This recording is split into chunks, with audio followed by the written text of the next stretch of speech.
नमस्ते बच्चों, कैसे हैं आप। हम वास्तविक संख्याओं के बारे में पढ़ रहे थे, जिसके अंतर्गत परमेय संख्याएं जिन्हें हम p/q के रूप में लिख सकते हैं, जहां p और q पूर्णांक में से होते हैं और q का मान 0 नहीं होता है। हमने अपरिमेय संख्याओं के बारे में भी पढ़ा, जिन्हें हम p/q के रूप में नहीं लिख सकते हैं, जहां p और q पूर्णांक हैं और q का मान 0 नहीं है। ये सब वास्तविक संख्याएं के अंतर्गत आती हैं। आज हम वास्तविक संख्याएं और उनके दशमलव प्रसार के बारे में अध्ययन करेंगे।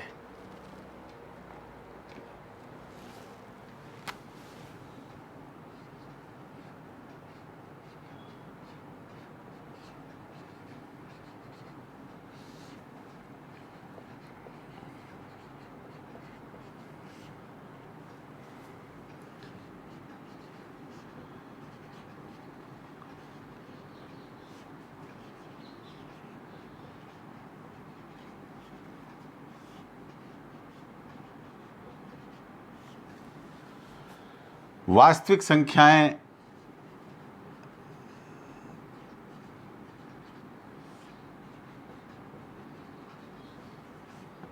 जैसा हम जानते हैं कि दो प्रकार की संख्याओं में बांटा जा सकता है। एक तो परमेय संख्या, जिन्हें मैंने अभी पहले बताया p/q के रूप में लिखा जा सकता है, और दूसरी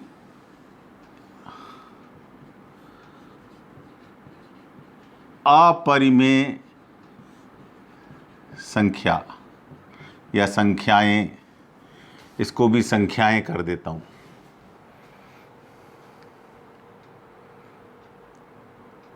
अब हम p/q के रूप वाली संख्याओं को देखते हैं। उनमें सबसे पहले इनको भी दो भागों में बांट सकते हैं। पहला भाग जिनमें शेषफल 0 आता है। कुछ चरणों बाद, भाग के कुछ चरणों के बाद इसमें शेषफल 0 हो जाता है। जैसे 7/8 आपकी किताब का ही एक उदाहरण है। भाग देके देखते हैं। 7 में 8 का भाग देते हैं। 0 बार गया पहली, 7 उतरा। अब भाग नहीं जा रहा है, इसलिए दशमलव लगाएंगे, कोई संख्या नहीं है। 8 × 8 = 64, 6 आया।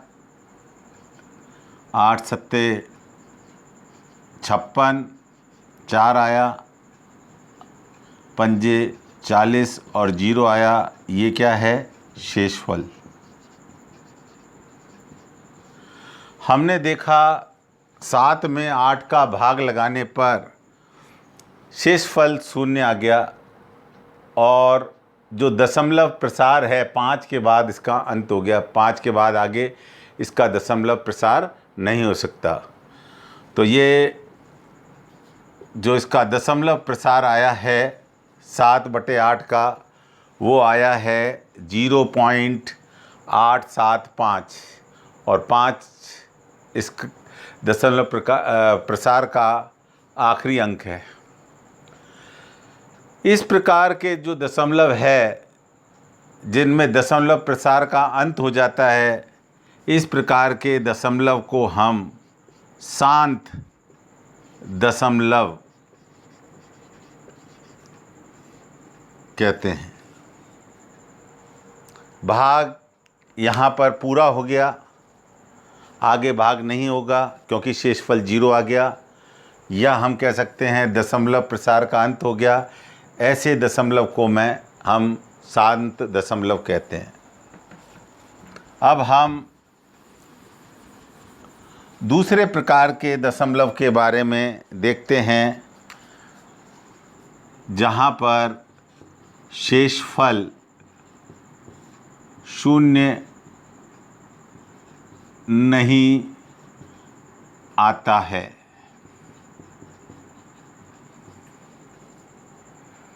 जैसे 1/3, ये भी p/q के रूप में लिखा जा सकता है, परमेय संख्या के अंतर्गत आता है।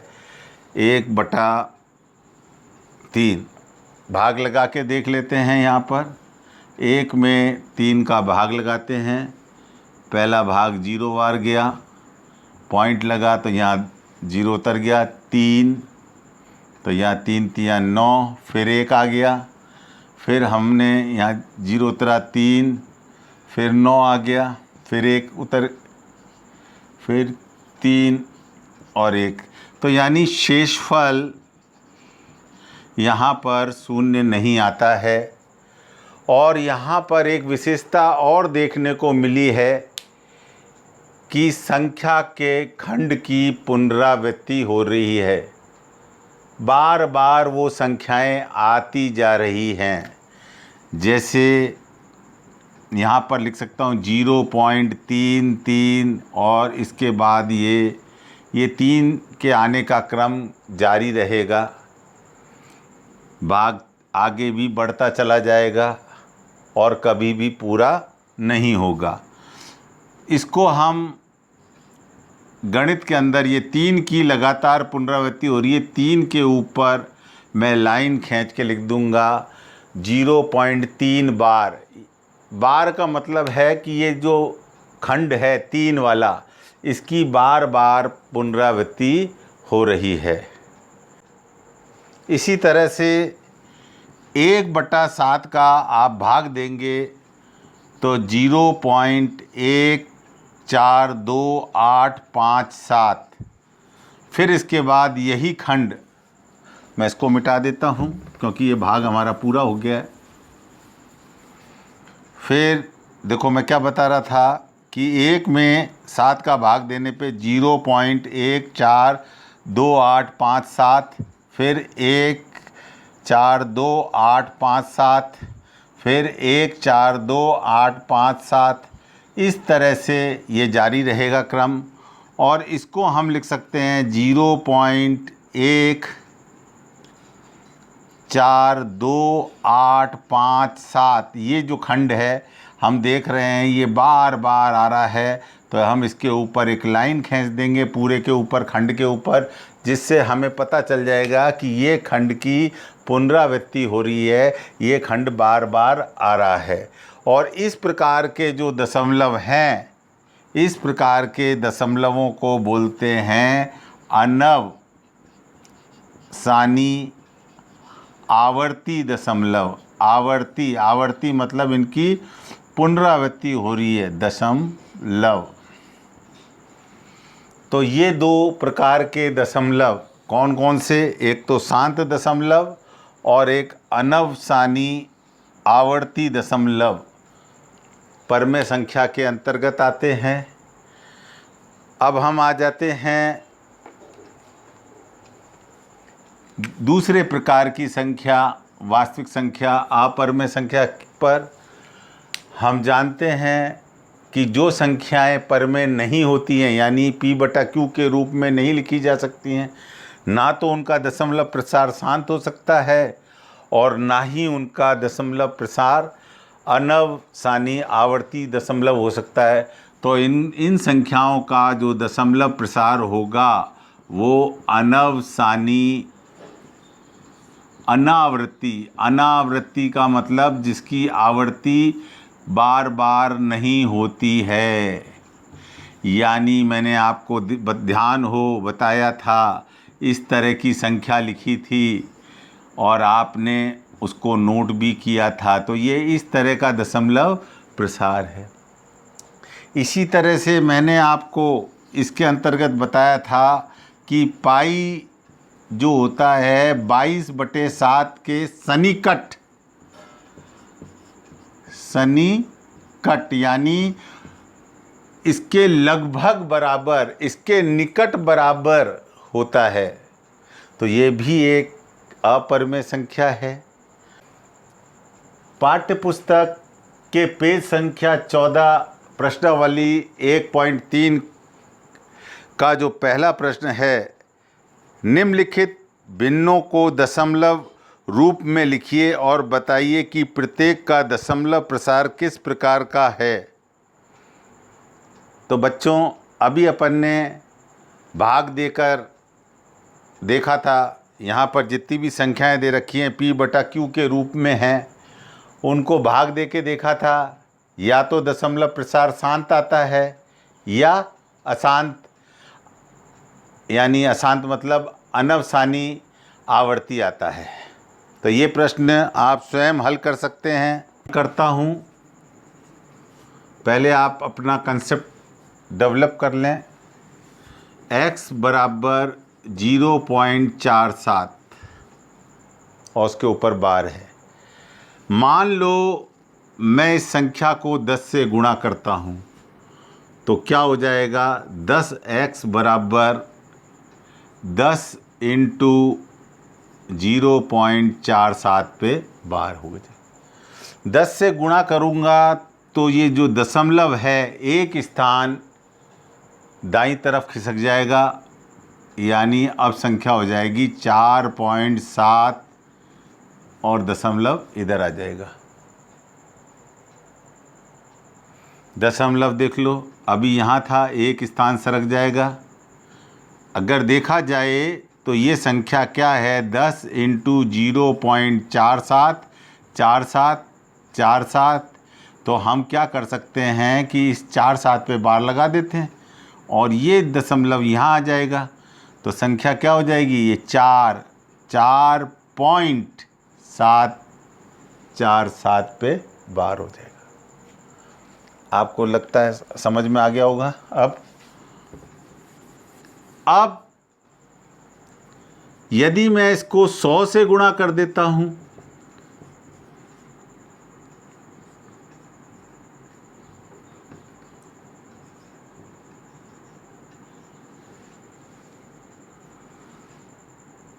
और करीब से देख लीजिए इसको,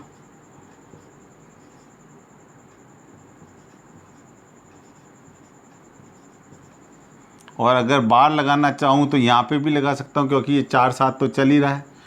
और दो संख्याएं हैं, यहाँ पर एक थी तो एक स्थान किसका, यहाँ 2 शून्य हैं तो ये दशमलव 2 स्थान सरकेगा और अब की बार संख्या हो जाएगी ये। तो यहाँ पर मेरा उद्देश्य, ये जो बार वाली संख्या है जिस पर बार है, ये खंड जिस पर बार है उसको बाहर लाना है, ये बार से बाहर लाना है। तो देखो, मेरे को अगर पूरा बाहर लाना है तो किससे गुणा करना पड़ेगा, 100 से। ये हमारा पहला था और ये हमारा दूसरा हो गया। अब आप देखिए कि अगर मैं एक में से या यदि मैं 2 में से एक को घटा दूं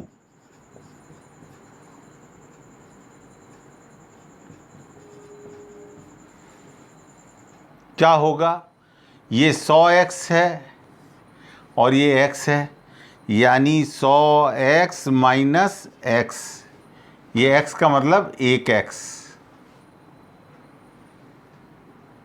और इधर 47.47 पर बार माइनस 0.47 पर बार।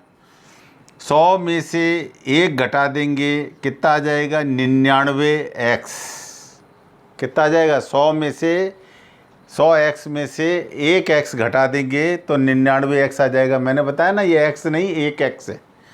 इसी तरह से 47.47 बार में से ये 4.47 बार घटा दूंगा तो मेरे आ जाएगा 47।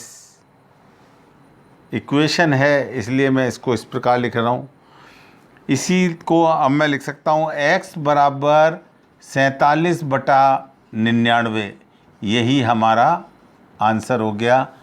इसको हमने p/q के रूप में लिख दिया, जहाँ पर 47 और 99 पूर्णांक हैं और q 99 है जो कि 0 नहीं है। इन प्रश्नावली के 3 तक के सभी प्रश्न आप अपनी कॉपी में हल करेंगे।